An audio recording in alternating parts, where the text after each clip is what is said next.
I greet you in the name of the Lord Jesus Christ. We will continue our study in 1689 Confession of Faith, and today we will be dealing with chapter 4 of creation. And let me just tell you in advance that next week, 2 weeks consecutive, tayo po ay pansamantalang mag-hold nito dahil i-discuss muna natin yung bago tayo mag-subscribe sa September 28, linawin natin ang Reformed Baptist Distinctive at ang Covenant Theology. So, yung parang 1689 din, pero we will run through very quick doon sa general principle ng what differs us from other Baptists and from other Christian denomination. Kailangan malinaw yan before we raise our hand to give an oath sa ating allegiance sa 1689 Confession. We need to be refreshed about our distinction or distinctives as Reformed Baptists. So we will be dealing with chapter 4 of 1689 Confession. Tayo ay nasa lecture 16 na ng ating pinag-aaralan. Nasa chapter 16 na tayo, lecture 16 ng ating pinag-aaralan. And wala akong na-print na handout, so in-upload ko, in-upload ko dun sa ating messenger group chat. So pwede nyo pong ma-download yung PDF file ng ating handout for today. So speaking of creation, ang predominant view patungkol sa saan ba nagmula ang lahat ng bagay sa usaping siyentipiko, sa usaping agham, ay ang predominant view ay naturalistic evolution. So tinuturo pa nga ito sa mga estudyante na ang pinagmulan ng tao ay uri ng unggoy o uri ng hayop. Dinideny nito ang creation account ng scriptures that God, in His Word, ay ginawa niya ang lahat ng bagay, and on the 6th day ay ginawa rin niya ang tao. So naturalistic evolution is the predominant view today, and the belief that the universe and all life in it have arisen through purely natural processes without any divine intervention. So yan ang pagkalaban ng science. O yung mga scientists na walang pagkilala sa Diyos ay through natural processes, natural stages ay lumitaw o narito ngayon ang lahat ng mga nakikita natin, including human being. So maraming proponents ng science na they oppose biblical account of creation, and they argue that that only what is observable and testable should be considered here a truth. So yan ang posisyon ng science. Science na hindi naniniwala sa Diyos. So only what is observable and tested, yun lang yung masasabing totoo. And in science, we call it the empirical data. Kung ano lang yung naoobserbahan, ano yung natetest, ano yung nakikita, ano lang yung na-verify ng tao, yun lang ang considered true. So what they deny is sa lente de vista ng pananampalataya, wala silang ganon. So ang inconsistency ng ganyang view, even the scientific theories are not so proven true. Dinidinay nila ang creation, and yet ang pinopropose nilang tamang pinanggalingan ay teorya din. Walang matinong scientist na magsasabi sa yung fact ang evolution. Wala pa. And even yung Big Bang Theory na sinasabi doon daw nagmula ang ating planeta, doon daw nanggaling ang solar system, scientific theories on the origin of all things have not been definitely proven as true.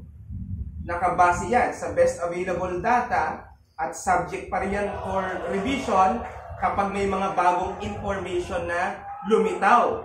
Kaya nga even yung structure ng atom before, kala nila ganun lang.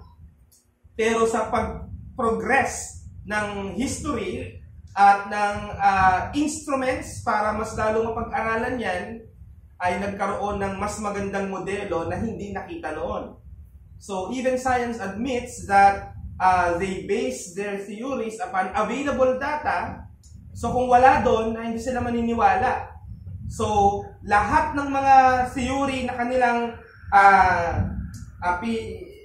pinopromote na yun yung totoong pinanggalingan ng lahat ng bagay ay hindi rin proven as true.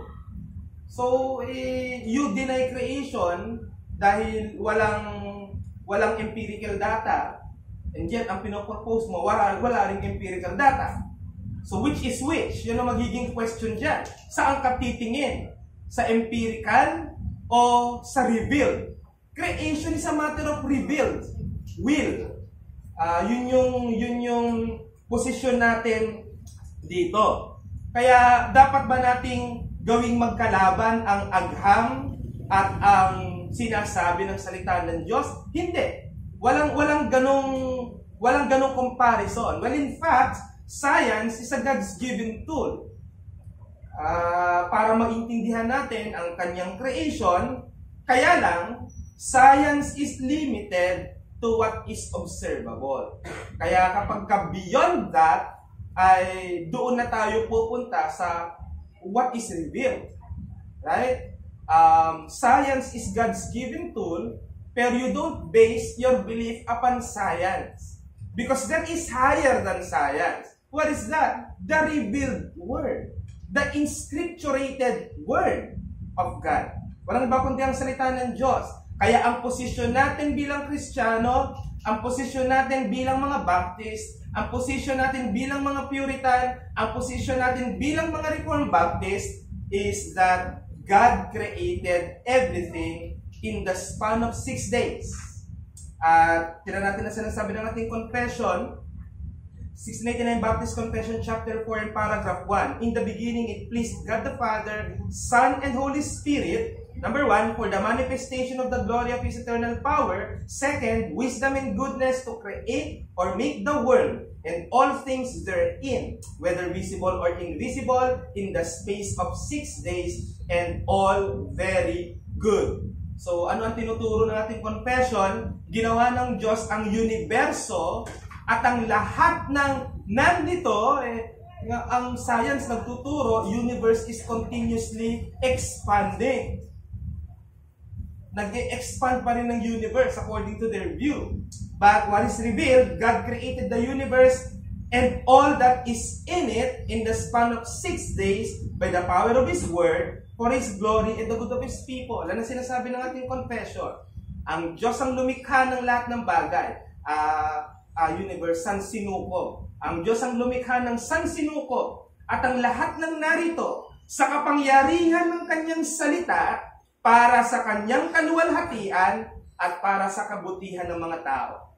So yan ang sinasabi ng confession and yan ang posisyon natin dahil yan ang sinasabi ng Biblia. Ngayon, paano nilikha ng Diyos ang mga bagay? Yan yung tinatawag nating ex nihilo. Minsan kung napakinggan tong sa maling paraan, I believe sa isang, hindi ko matataas, antipolo, na mag-ex sila at nakita ng mga kabarkada niya, dinapitan yung ex. Ano nangyari doon? Kasi yung ex, nangyari, yung ex niya nahilo. So nagkatuwaan sila dahil alam nila theologically speaking yung ex nihilo, kaya lang naging ex niya nahilo. So ang akala nag-uusap pa rin sila about theology. Ex nihilo means God created everything out of nothing. So ex is external, yan ang gagaling yan, labas, and nihilo from nothing. So nagkaroon ng bagay out of nothing. Alright? Ganyan ang pinagmula natin. Creation out of nothing, hindi ibig sabihin nito na may proseso na nangyari in stages kasi may mga naniniwala sa creation, pero ang kanilang twist ay nag-create ang Diyos, tapos nag-evolve yun, nagkaroon ng tao.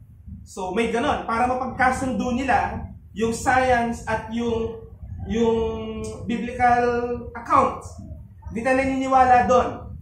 Well, in fact, we believe na yung 6 days na binabanggit sa Genesis 1 are meant to depict the ordering and structuring of creation rather than the time it took for creation to occur. Kasi parang ganito.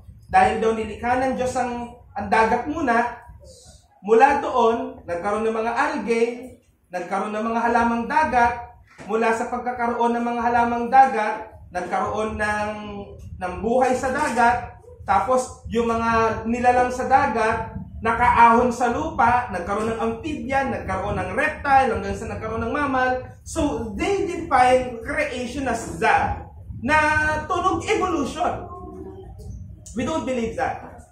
When in fact, we believe that the 6 days creation is a literal 6 days. So, ibang usapan pa yan dahil may naniniwala sa gap theory. Yung gap ng Genesis 1 at 2 ay dahil daw nagkaroon ng rebelde si Satanas sa gitna. Kaya na-postpone muna. Nagkaroon ng chaos, mga ganyan. Wala na tayo doon. So, we believe in a literal 6 days creation. Walang explicit biblical account na magsusupport sa gap theory. Parang nakita mo lang na may rebelde si Satanas, siniksik mo siya doon. Wala namang sinasabi ang Bible tungkol doon. Yun yung tinatawag na malaki ang paglundag mo sa pag-interpret. Nakakatakot yan. Gumagawa ka ng pananaw na malabo ang Bible tungkol dyan. Kaya mas magandang wag mo na lang yung hawakan. So sinabi ng Bible na 6 days, and we understand a day in a 24-hour setting, then we understood it that way. Kaya literal 6 days yan. Paano po mangyayari yun? Kailangan munang mag-take ng time para mag-progress ang mga Diyos yan . Kaya niyang mapangyari ang bagay in His sovereignty nang He goes beyond nature. Kaya huwag niyong kakalimutan yun. Kasi naiisip ng maraming tao, ang Diyos, sumusunod siya sa nature. Nakakalimutan natin siya ay supernatural. Pag sinabing supernatural, He is more than natural.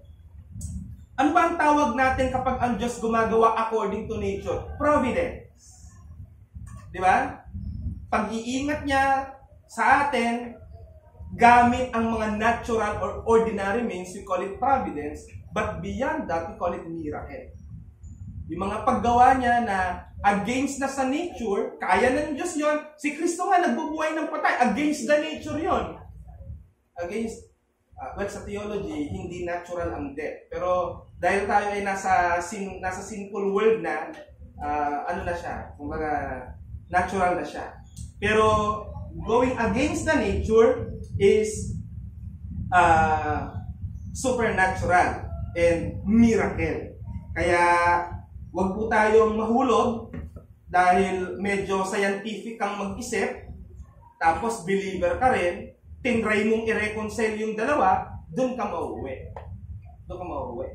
Kaya kung yung mahilig manood ng movie, may movie na ang title ay Exodus. Si Russell Crowe yata yung bida, parang gano'n. Pinapaliwanag yung 10 plague na nangyari dun sa Pharaoh. Pero in a scientific explanation. May explanation daw that ba't daw nahati yung dagat, nag-earthquake daw nung time na yon. So, they try to depict na may Diyos sa movie, pero ang totoong gumagana, nature. So, kung gano'n ang intindi sa creation, we don't believe that.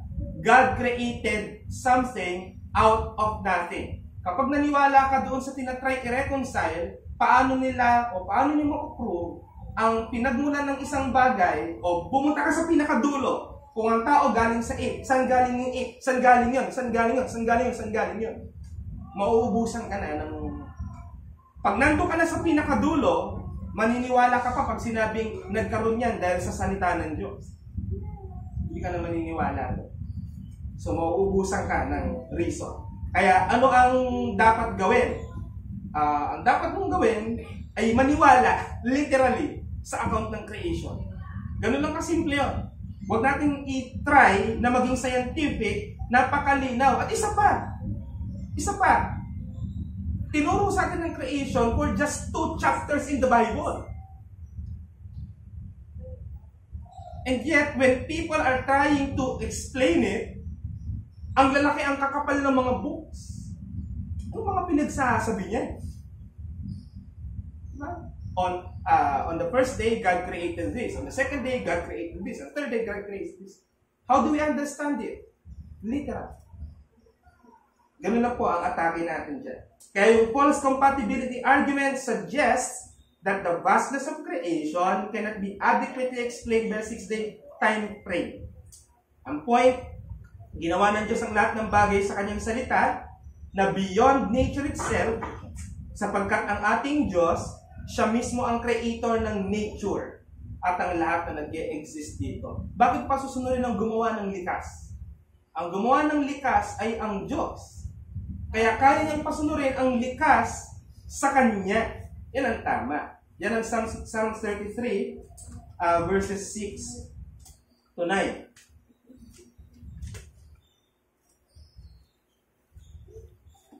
Psalm number 33, verse 6 to 9. By the word of the Lord, the heavens were made. Ang lino, sa salita ng Diyos, ang mga langit ay nagawa. And by the breath of His mouth, all their hosts. He gathers the waters of the sea as a heap.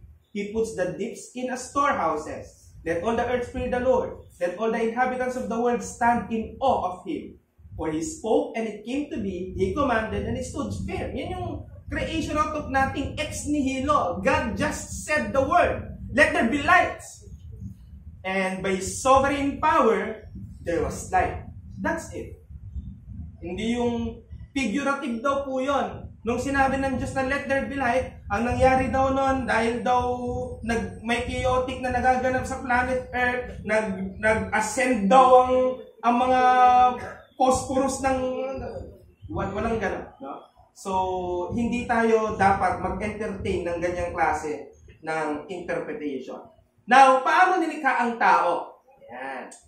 Ang una natin kailangan pag-usapan, nilikha ang tao bilang lalaki at babae. Ulitin ko, nilikha ang tao bilang lalaki at babae. At malalaman ng lalaki siya sa disenyo sa kanya ng Diyos. Paano natin madidistinct ang lalaki at babae? Sa kanyang genitalia. Genitalia, ari mo. Yan ang magdidefine ng iyong pagkababae at pagkalalaki. If you have the genitalia of a female, you are a female. If you have a genitalia of a male, you are a male. Hindi ka dapat malito dyan. Hindi ka dapat malito dyan. At sa mga magulang ay plea, alam mo namang lalaki ang anak mo, palakihin mo siyang lalaki. Huwag mo siyang palakihin neutral, na parang genderless. May kasalanan kayo dyan kung bakit ang anak lumalaking ganyan. Dahil sa papaano nire-raise. Ayaw sumunod sa disenyo ng Diyos. Lalaki nga yan eh. Bakit mo siya lilituhin? Na sa paglaki niya, habang lumalaki anak, kung nakita mo lang kumembot, ang conclusion mo ng mag-asawa, naku, ang anak yata natin ay pinanganak na babae. Insulto yan sa Diyos. God created only male and female. Gumawa ang Diyos ng dalawang distinction lamang, lalaki at babae. Now, this is what I need to clarify. We believe in gender equality, yes, but not interchangeability. Hindi ibig sabihin ng equality, parang sa equation, A is equals to B, kaya pwede yung B is equals to A. Hindi ganon. Our equality ay may distinction pa rin siya. Right? May distinction pa rin. Hindi yung construction ng lalaki, kaya rin gawin ng babae yun. Pwede. Pero may hindi kayang gawin ng lalaki na nagagawa ng babae at ng babae at ng lalaki. Lalaki kaya bang manganak? If you are saying na ganun ang equality, then make it possible. Make it possible. Scientifically speaking, number of chromosome. Ang babae ay XX. Ang lalaki, XY. Doon pa lang, madidefine ang pagkalalaki at pagkababae. Kahit pa ang babae ay nag-aral ng taekwondo, black belter ng taekwondo, tapos isang simpleng taga-tondo, ay magsapakan silang dalawa, hindi mananalo yung babae doon.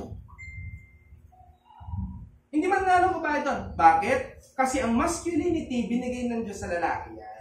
Yun ang kailangan maintindihan ng bawat lalaki at babae. We affirm equality in worth and value, but we do not agree with the interchangeability of their created purposes and function. Huwag ipagkakamali yan. Ang pinagkaiba ng roles ng men and women, hindi yan magkalaban. Iba kasi pinaglalaban eh. Kaming mga babae, ganito, tapos inaaway yung lalaki. Diba? Kaya kaming mga babae ay ganito, dahil ganyan kayong mga lalaki. Dapat walang ganun. Ang differences ng roles ng men and women, they are complementary. Dinisenyo ng Diyos that they work together.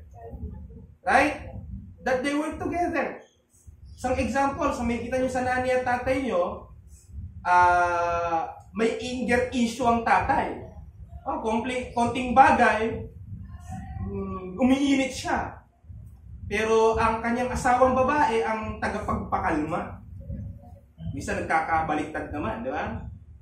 Pag-usaping bill, pag-usaping ganyan. Ikaw mga tatay, bigay lang ng sahod, nanay ang nagbabudget, di ba? Ang nanay nagagalit. Ba't lumaki ng ganting bill? Pero tatay, relax ka lang. Hindi kasi niya alam mag-budget.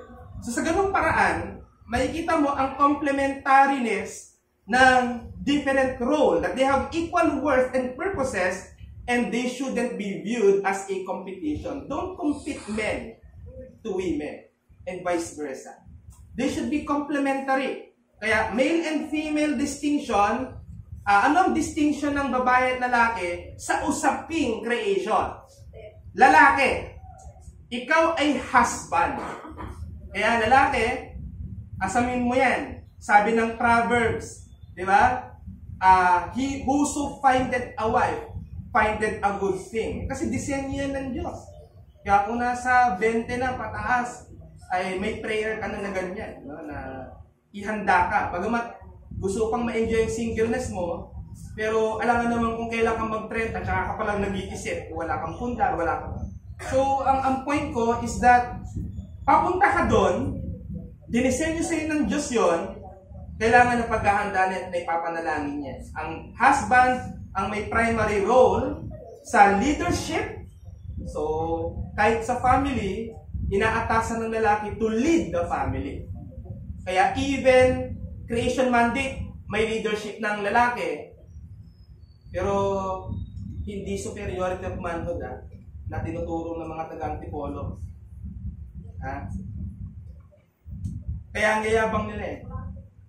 Kaya ang titigas ng mga mukha nila eh. Asawa nila, di ba? Kinukwelyuhan. May pagmamalaki mo ba yung mga yun? Tama lang na malis tayo doon.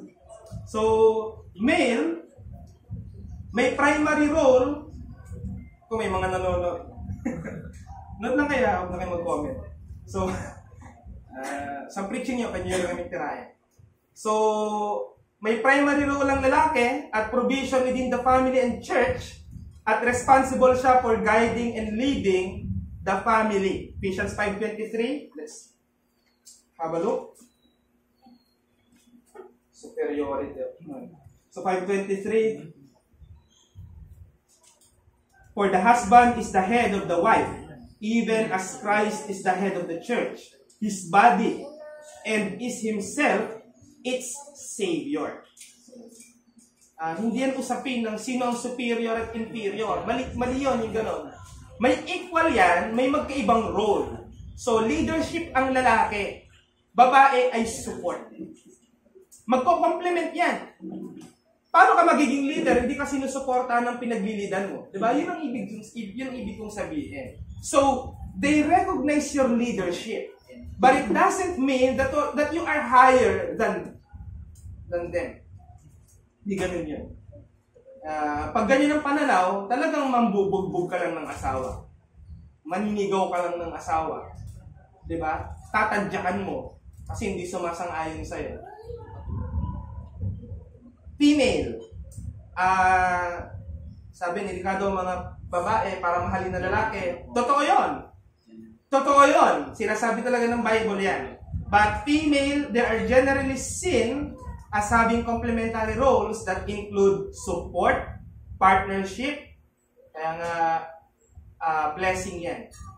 Binless ng Panginoon si Adam to create an Eve. Para kanino? Para sa kanya yun. Help meet. Yeah? Ang sabi ng Bible, nakita ng Diyos, hindi mabuti sa taong mag-isa. Hindi sinasabing nalungkot si Adan.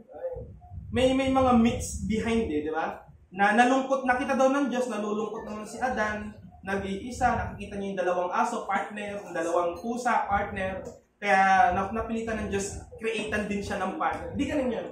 Unang-una, giniba mo yung decree. Kasi hindi pala naisip ng Diyos yon. Bumasi pala siya sa kalungkutan ni Adan. Hindi. So, inuna lang si Adan at mula kay Adan, nilikha ang babae, pagpapakita meron silang konting tama, superiority, but again, superiority not as matter of hierarchy, kundi may equality, pero kinreatan sila ng different roles, different function as male and female. So, lumagay ka dyan. Kung ikaw ay lalaki, magpakalalaki ka. Huwag mas lamang sa'yo ang feminine side.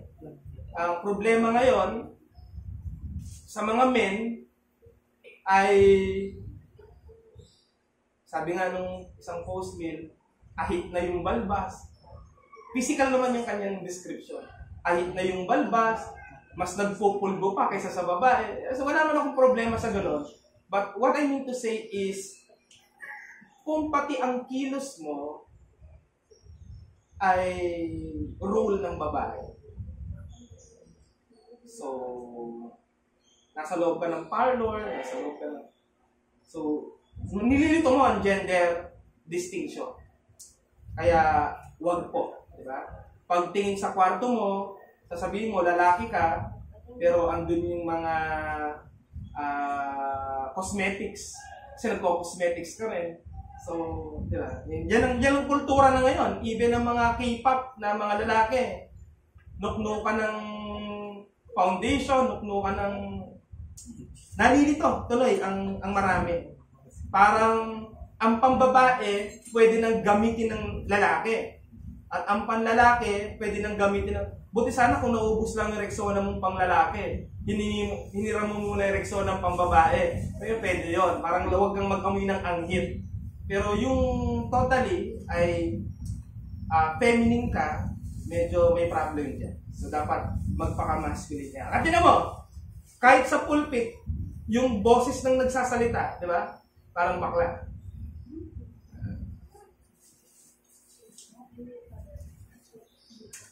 Yan ang nagiging problem ngayon. Malambot ang mga lalaki. Bakit? Kasi ang ingay ng mga feminists. Yung mga nagsusulong ng karapatan ng babae, sumobra naman. Kaya ngayon, parang simple sa paningin nila na ang lalaki nagpapakalalaki. Ang lalaki nagpapakabrusko. Yung lalaki matigas lang magsalita eh. Tingin mo agad dominante. Bakit? Dahil sa kanyang mga ideology. Yung feminism. Women's liberation. Sobra yung mga yan. Pwede nyo namang i-erase ang concern nyo eh. Kagaya sa domestic violence. Erase it. Pangiging ganyan.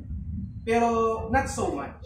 Na pati pagiging masculine ng lalaki, question sa inyo. Right? Nasabi ko lang naman. Para na magising ba? Kasi may mga ganyan eh. Ang babae, sa marriage, magiging wife ka. Gana? Babae, magiging wife ka. Nung nilikha ng Diyos si Adan at Eva, ang ginawa ni Eva, habang nasa field si Adam, nagbubungkal ng lupa, o nangingisda, si Eva nandun sa bahay, keeper at home, nag-aalaga ng mga anak. Bakit ba ngayon, ang babae yung bumubungkal ng lupa at yung tatay pakuya-kuya-kuy sa loob ng bahay? Di ba nababaliktad? Yan ang disenyo ng ating Panginoon. Kaya kung lalaki ka at mayroong kang paghahangad ng pag-aasawa, tiyakin mo na ikaw ay magtatrabaho. Dahil yan ang tama. Right? Ngayon, susuport-support pa sa'yo yan. Pero pag yan na yung nagtatrabaho, under ka lang yan. Yan ang mangyayari sa'yo. Galit pa yan pag ano yan, ang baho ng bahay. Ang ginagawa, nandito ka lang naman. Nung kalaki-laki ng tao, gaganong-ganon ka ng asawa. Bakit? Kasi, dinisregard mo ang role ng male and female distinction. Kaya kung ikaw naman ay magpapastor, lalaki ka, see to it that your wife understand the ministry. Kung ministry-minded ka, dapat ganun din siya. Dahil baka mag-expect siya ng more. Buti sana kung ang church mo malaki na millionaire. Diba? Masaya kang maging pastor talaga. O maging asawa. Asawahin ka ng babae. Pero yung ganito, diba? Yung mga setting natin at ng ibang mga churches na maliit at ang population ay hindi naman mga professional pa, ang laki ng intindi na gagawin ng asawa. So hindi ko naman sasagutin kung okay lang bang nagtatrabaho ang pastor. May iba akong pananaw dyan. Pero karamihan kasi ng mga kapatid natin dapat full-time. Ang kanilang sinasabi, they who preach the gospel should live of the gospel. Ibig sabihin daw nun, dapat hindi siya nagtatrabaho at the same time na siya ay nag-ministry. Meron ko ibang pananaw dyan. Pero kung ikaw ay magpapastor, kailangan ganun yung asawa mo. Baka mangyari, ikaw yung nag-full time ka, asawa mo yung tatrabaho, dami na po ako nakitang na-discourage dahil sa ganyan. So, next is Imago Dei.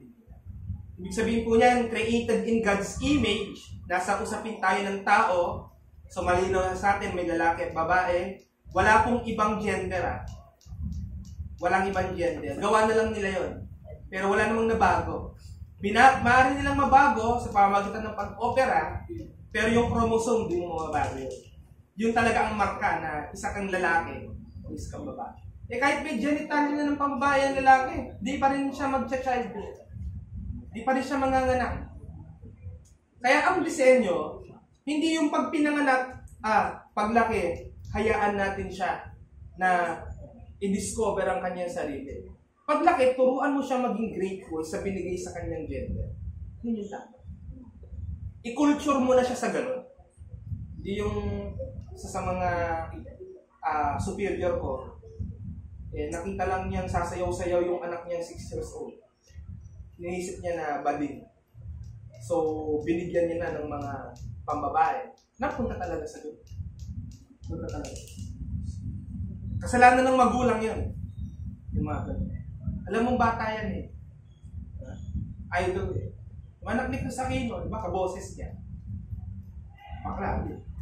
So, Imago Dei, it does not refer to the physical likeness. Ito kasi ang common misconception eh. Ang image of God daw, kung tayo daw ganito itsura, ganito rin daw yung Diyos. Mali. Dahil sabi ng John 4:24, God is a spirit, and they that worship Him must worship Him in spirit and truth. So, hindi tungkol sa physical characteristic ang Imago Dei, kundi spiritual, moral, at intellectual qualities na meron ng Diyos, na meron din tayo. Yan yung imahe.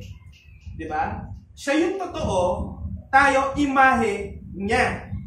Ibig sabihin, may pagkakagaya tayo sa Diyos. Hindi absolute, hindi naman tayo Diyos. Created being tayo.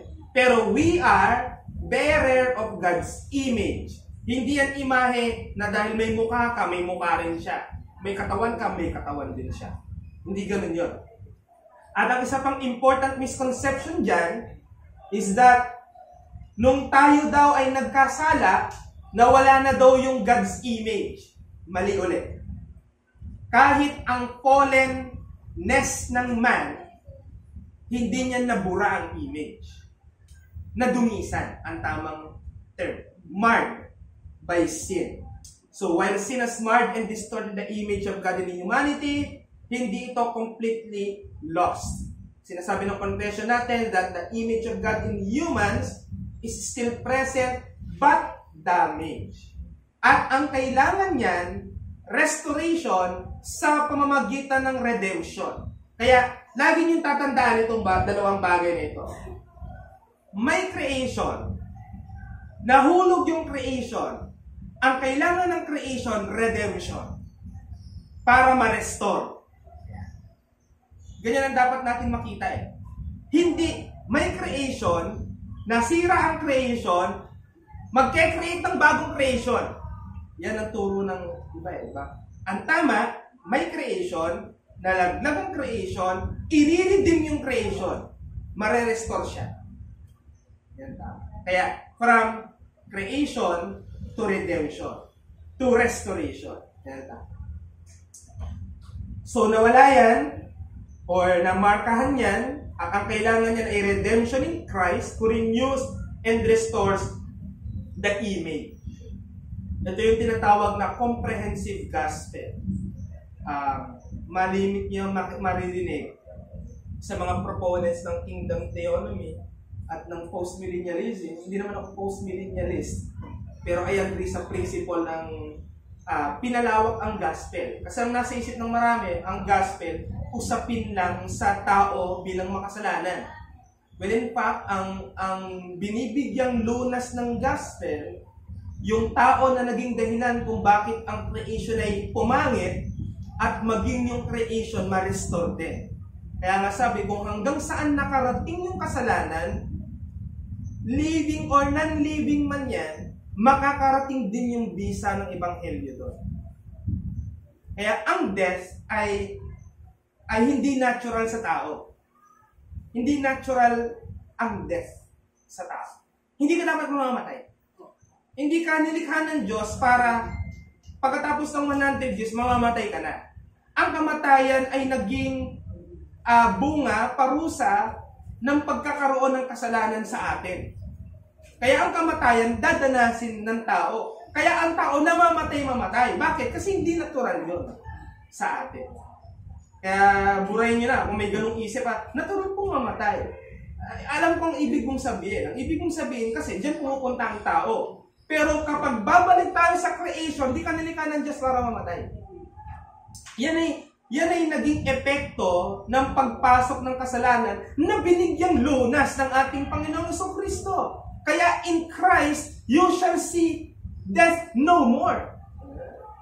Ngayon, namamatay pa rin ng tao. Ang sagot, resurrection. Kaya, hayaan pa rin Diyos mamatay ka in your physical, kasi ang physical mo, kailangan din ng redemption yan. Kaya lang ngayon, ang ating physical body, wala pang redemption yan. Kaluluwa mo pa lang ang sinecure sa iyong justification. Mamamatay ka, iwan yung katawan mo. Sa pagbalik ni Christ, sa second coming, partial preterist lang tayo, hindi na naniniwalang nandiyan na si Christ. So, partially, ikaw ay glorified, ikaw ay saved, partially redeemed, ang tamang term. Hindi ka pa absolutely redeemed. Yung mga Baptist na akala nila absolutely redeemed na sila. Redeemed sila, kaya lang di lang absolute. Diba?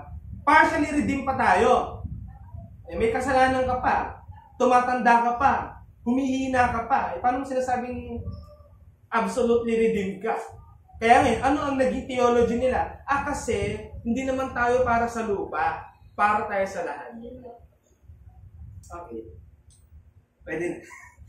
Pero kulang pa yun. Yung ganong theology na tanggapin si Christ para mapunta sa langit, tapos ang idea habang buhay nasa langit ay maling pananaw. Tandaan natin, ang lupa at langit ay gagawing bago at ang lupa at langit ay gagawing isa. At nandun tayo. Ayun, tama. Mas maganda yun, diba? Kaya tinan mo yung iba, hindi na naghugas ng motor. Bakit? Hindi ko rin madadala sa langit ko eh. sino nagsabing sa langit ka pupunta ng habang panahon? Kaya ako naniniwala, kahit sa yung creation, right rights pa. Kaya lang, visible na sa atin ang hari, si Kristo. Hindi na every 6 years, magsisiraan sila, uto-uto tayo at mamimili tayo ng bagong leader. Dito, eternally, Christ. Ngayon pa lang, naghahari na si Kristo, mabait lang si Kristo. Hindi niya inaano yung mga rebelde sa Kanya. Tinatawag pa niya to come and dine. Yan ang panawagan ng ating Panginoon. Kaya ikaw bilang Kristiyano, huwag kang masungit. Ang ating Panginoon, very welcoming. Come and dine. Ikaw, pag pinakita kang bago, hindi mo kaitsura, huwag lilikot yung kilay mo. Dapat welcoming din tayo. Lalo kung magkasama kami na isang kapatid kahapon, nabanggit niya na may umatin sa kanila na dati straight, ngayon ay naging member ng LGBT at nag-boyfriend pa, dinadala yung boyfriend sa kanila. Sabi ko, anong ginagawa niyo? Sabi niya, we let them in. May konti akong pagkabigla. Bakit? Sabi niya, pag sinabi mo sa kanilang itigil niya dahil mali yan, pwede nilang itigil yon sa harapan mo. Pero ang totoo, hindi in just one day na sinabi mo yon, mababago yung isip nila. Kaya let them hear the gospel Sunday by Sunday until makonvict sila sa kanilang pagkakamali. May point. I see the point.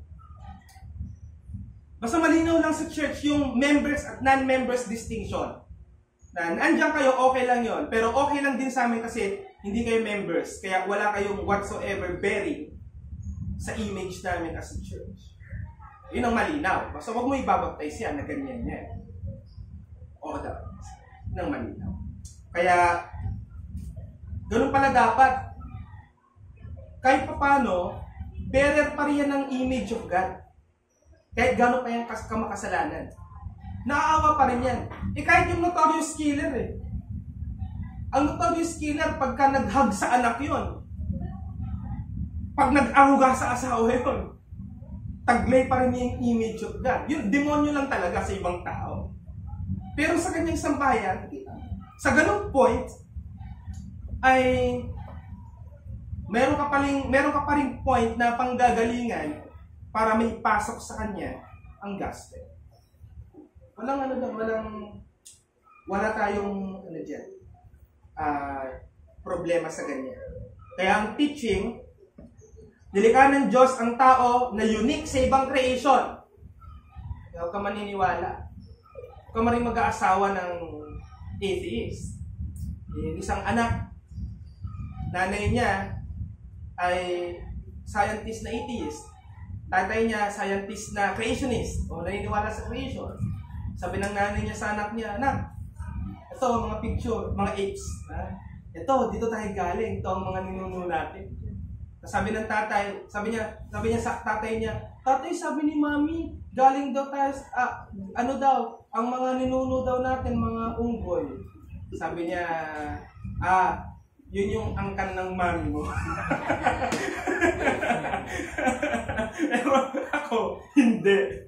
Galing sa tao din, galing sa Diyos din. So, sa isang banda, may katotohanan ng evolution sa ibang paraan. Pero hindi sa tao. Let's say for example, we breed animals now. Yan bang mga breeding ng aso ngayon? Originally, ganyan ba ang mga aso dati? Hindi na. Pero part ng culture yan. Dahil, ewan kung mag-agree kayo sa akin Pero, ito, sa exploration din, sa kanikutan siguro ng isip, at sa mga nababasa, dahil nature ng Diyos mag-create, somehow meron tayo.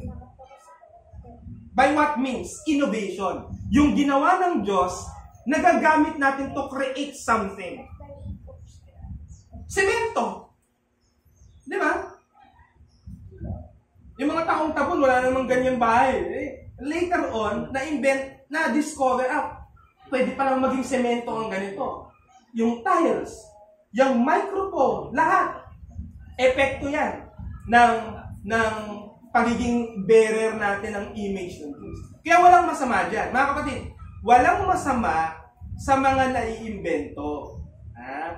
Huwag tayong dispi na lahat ng bagay basta hindi spiritual, masama. Di ba?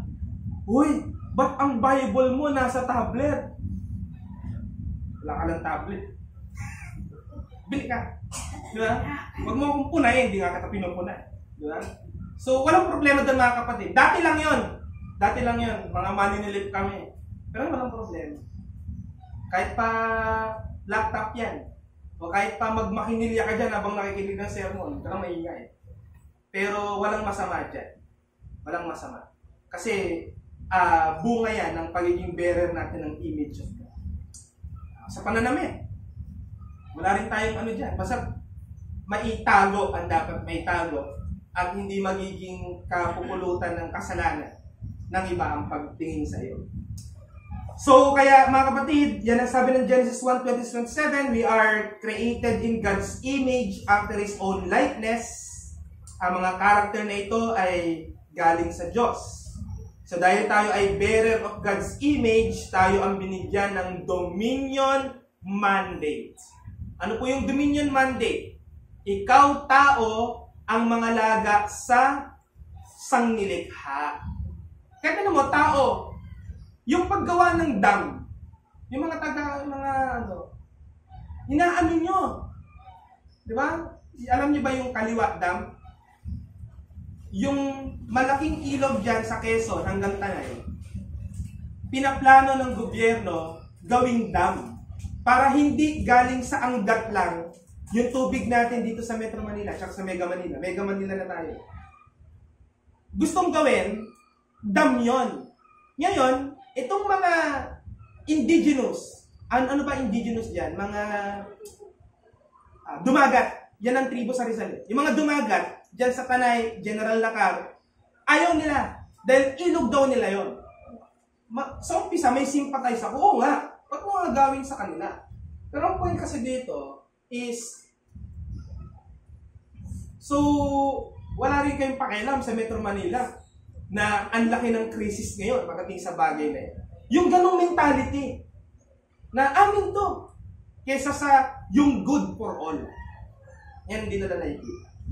So, may basihan. Kung di naman sila nanalo, talagang gagawing dam. Ang ginagawa na, di ba? Tapos na ba?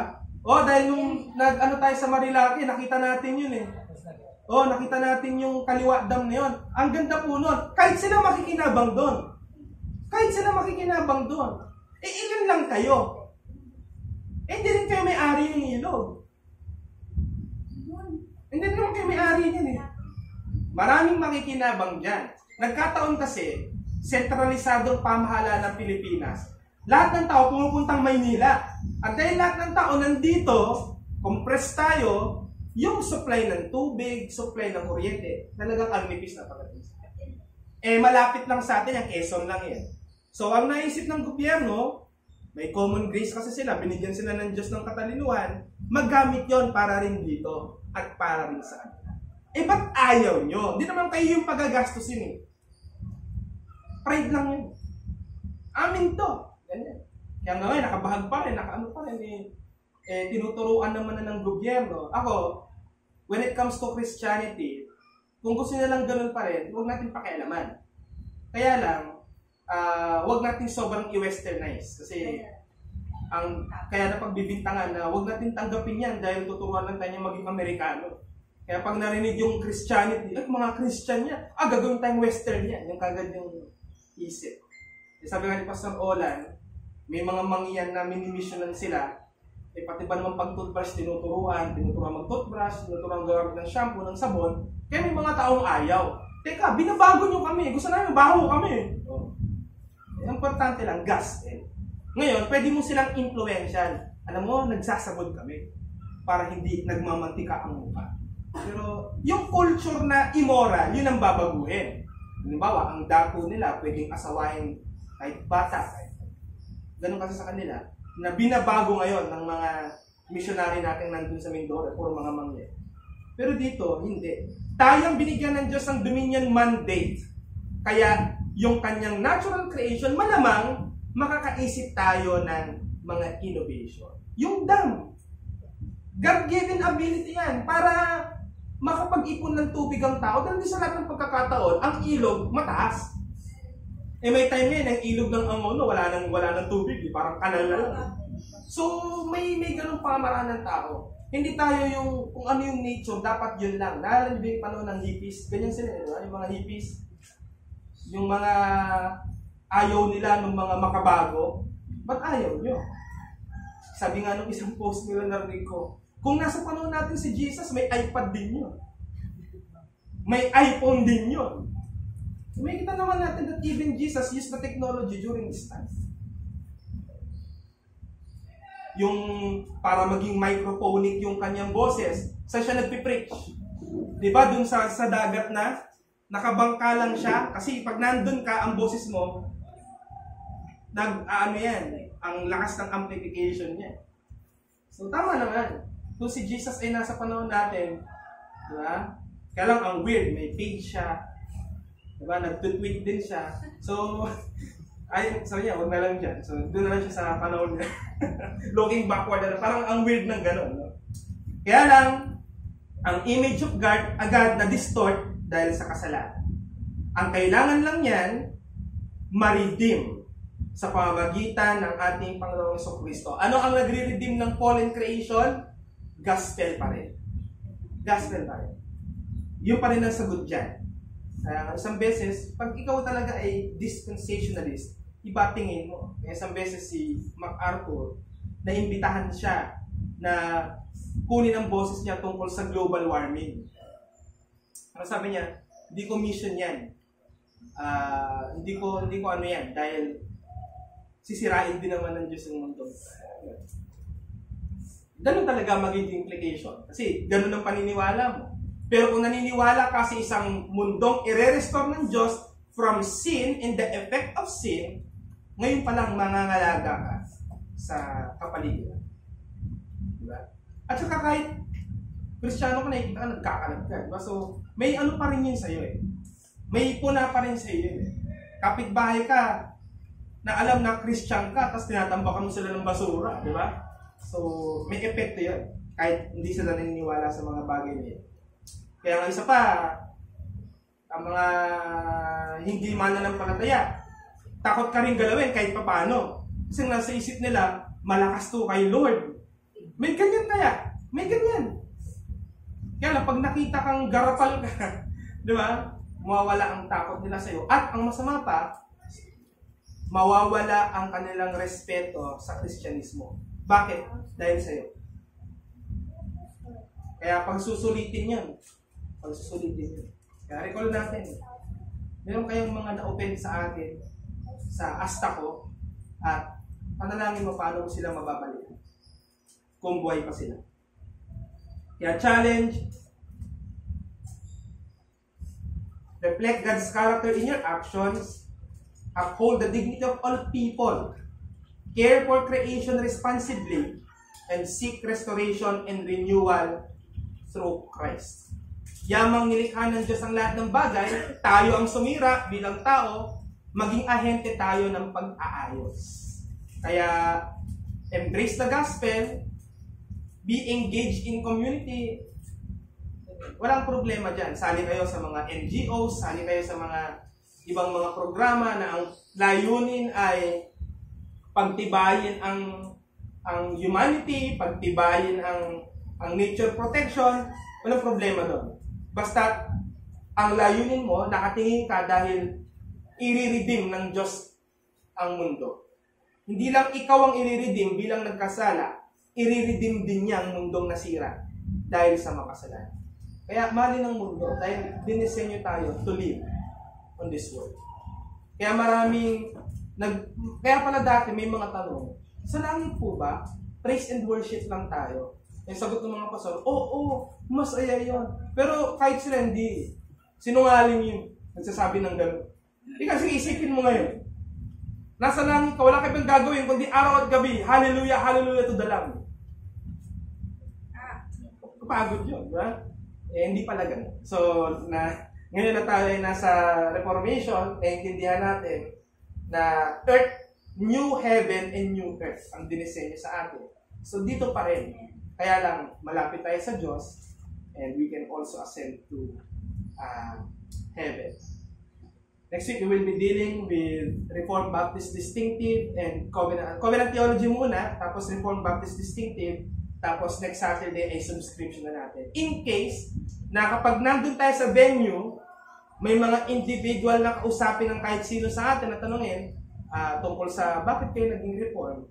Diba, baka isagot niya, nag-meeting po kasi kami ng March. At yun po yung napagpasya ng mga leader namin. Yari na tayo dyan.